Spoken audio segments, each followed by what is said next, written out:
Antanas Kanopkinas su šviesa. Labas rytas, ar labas vakaras, ar labą dieną. Viskas matau gerai. Viskas gerai. Net nežinau, ką papasakoti. Turbūt nieko naujo nepasakysiu. Nuobodu buvo. Buvo visko, tai visi pasakė turbūt, kad buvo ir kopų, ir akmenų, ir duobių, ne? Ir neužvažiavo į kopas. Neužvažiavo į kopas. Tai, o man patiko. Buvo sunku, bet žinojau, kad sunku visiems. Žiauriai patiko.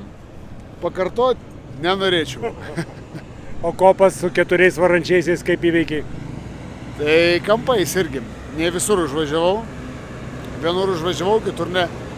Manau, kad į kopų užvažiavimą labai lėmė būtent padangų slėgis.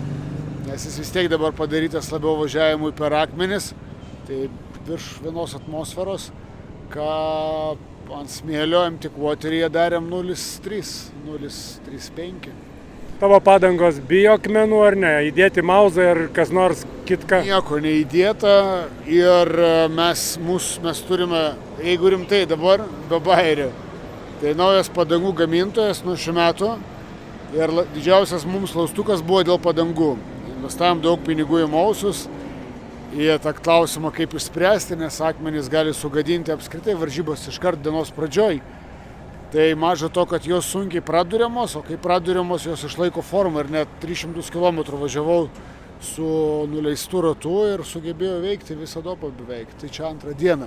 Po ko jau tapo labai ramu dėl pradurtų rato ir dabar visiškai nėra šito vietų nerimo. O jeigu nerimtai, viskas afigenai.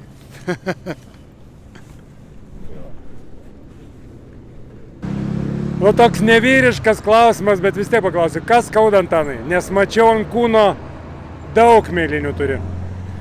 Tai ant kūno mes grafiką darom dabar, tokią pačią kaip aprangos. Kaip aprangos, keturračių.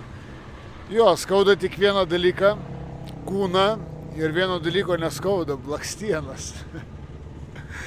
Gerai, varau ilsėtis. Iš tikrųjų, tai noriu valgyti.